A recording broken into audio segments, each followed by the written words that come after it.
আর এই দুঃস্বপ্নে পতিত করার দায় আমাদের সবার কম বেশি থাকলেও মাস্টার অব দ্য সেরিমনি হবে বিএনপি, আমাদের প্রিয় বিএনপি। কেন সেটা আলাপ করে নিই।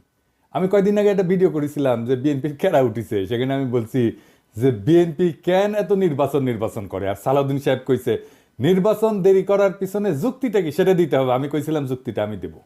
তো ক্যারা উঠলে বুঝছেন তো কোন ক্যারা, ওইটাই। ওই ক্যারাতে মানুষ যেমন উত্তেজিত হয়ে যায়, তেমন বিএনপি 2025 সালে খুব উত্তেজিত হয়ে উঠছে। এই উত্তেজনার স্বপ্ন দোষ হবে 2026 সালে। আমি বানাইয়া কিছু বলতেছি না। বিএনপি মানে জিয়াউর রহমানের আদর্শের বিএনপি আমার খুব পছন্দের দল। আর হাসিনার ফ্যাসিস্ট আগ্রাসন থেকে সবচেয়ে বেশি মাইর খেয়া কিচ্ছু করতে না পারার দল হইল বিএনপি। এরা মাইর খেয়েছে ছাত্রদের কারণে, আজকে তাদের জীবন বাঁচাইতে পারছে। দেখেন রিজভী ভাই কি বলে।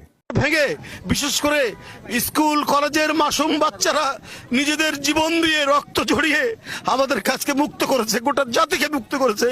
আমি আজকে সেই সমস্ত মাসুম বাচ্চা, স্কুল কলেজের সে সমস্ত ছাত্র ছাত্রীদের যাদের শহীদী আত্মত্যাগের মধ্যে দিয়ে আজকে গোটা জাতি মুক্তি লাভ করেছে এক ভয়ঙ্কর ফ্যাসিবাদ থেকে, সেই সব শহীদদের প্রতি আমার গভীর শ্রদ্ধা জানাচ্ছি। আমি শ্রদ্ধা জানাচ্ছি যারা পঙ্গুত্ব বরণ করেছে, যাদের চোখ চলে গেছে, যাদের পা চলে গেছে, আমি তাদের প্রতিও শ্রদ্ধা জ্ঞাপন করছি। আর পাশাপাশি আমি একটু বলতে চাই, সারা বাংলাদেশের আজকে গণতন্ত্রের যে বিজয় হয়েছে, এইটা আমাদেরকে, এই উল্লাসকে আমাদেরকে সংহত করতে হবে। আর যখন হাসিনা ছাত্রদের হাতে জয় বাংলা হইল, তখন বাইর হইয়া বাঘের মতো গর্জন করা দলের নাম হইতেছে বিএনপি। যারা এদের জীবন বাঁচাইলো, যাদের জন্য খালেদা জিয়া আজকে তার ছেলের বাসায়, যাদের আত্মত্যাগে আজকে বিএনপি নেতাদের এত লম্ফজম্প, তারাই নাকি আবার আন্দোলনের মূল মাস্টার মাইন্ড। বাংলাদেশের মানুষকে 16 বছর ফ্যাসিবাদের থেকে বাঁচানোর কি করছে বিএনপি? বাঁচাইতে পারছে? 1/11 ঘটানো বন্ধ করতে পারছে? তখন তো ক্ষমতায় বিএনপি জামাত পারেনি। বাংলাদেশের উপরে যাইতে বসে এই ফ্যাসিবাদী শাসন, এইটা থেকে মুক্ত করার জন্য বিএনপি কি করছে? তা ওনারা বলেন ওনারা মাস্টার মাইন্ড। তা অনেকের মধ্যে একজন না, অন্যতম না, একমাত্র মাস্টার মাইন্ড। শুনেন, 16টি বছর ধরে বিএনপিকে নিশ্চিহ্ন করতে চেয়েছে হাসিনা, আর জনাব তারেক রহমান কি বিচক্ষণতার সঙ্গে বিএনপিকে রক্ষা করেছে।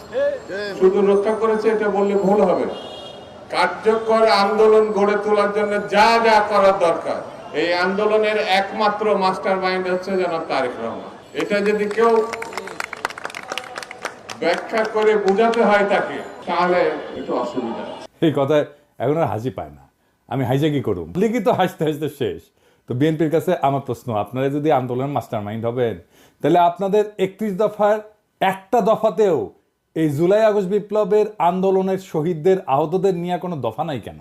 1971-এর মুক্তিযোদ্ধাদের নিয়ে তো 21 নম্বর দফা আছে। তাদের তালিকা করবেন, স্বীকৃতি দেবেন। 2024-এর স্বীকৃতি কোথায়? তাদের পুনর্বাসন কোথায়? ভুলে যান না, এটা আপনাদের 2001-2006-এর অ্যানালগ দেশ না, এটা প্রযুক্তির বিশ্ব। নির্লজ্জভাবে আন্দোলনের ক্রেডিট নেবেন, আবার এইভাবে ধরা খাইবেন, আবার ক্ষমতায়ও যাইবেন। এত খাইতে চান কেন বাবারা? খাইবেন ভালো কথা, খাওয়ার জন্য তো চাষাবাদ করা লাগে। ছাত্রদের কি হালের বলদ পাইছেন যে তাদের ময়দা খেতে চাষ কইরা ক্ষমতা যাওয়ার স্বপ্ন দেখবেন? এই স্বপ্ন আপনার স্বপ্ন দোষ হবে 2026 সালে। চলেন দেখি কেন।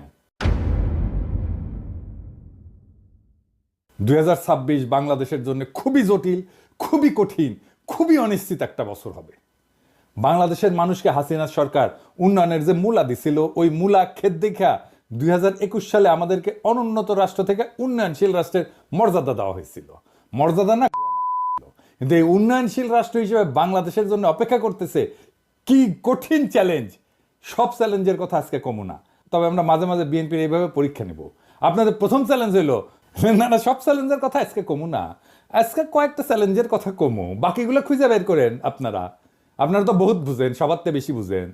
আমাদের প্রথম চ্যালেঞ্জ হইলো 2026 সাল থেকে আমরা ইউরোপিয়ান বাজারে জিএসপি প্লাস পাবো না। জিএসপি হইলো সেই মেকানিজম যেটা দিয়ে ইউরোপিয়ান বাজারে আমাদের পণ্যের, বিশেষ করে গার্মেন্টসের শুল্কমুক্ত প্রবেশ নিশ্চিত করা হয়। এর মধ্যে অন্যতম হইল তৈরি পোশাক শিল্প। 2026 সালে জিএসপি প্লাস পাওয়ার অন্যতম শর্ত হইল সুশাসন, কলকারখানার শ্রমিকদের অধিকার নিশ্চিত করা। সুশাসনের কথা কইলাম না, ওইটা আপনারা কেমন পারবেন সেটা 2001-2006 সালের কথা মনে আছে, কিন্তু কলকারখানার শ্রমিকদের অধিকার নিশ্চিত করতে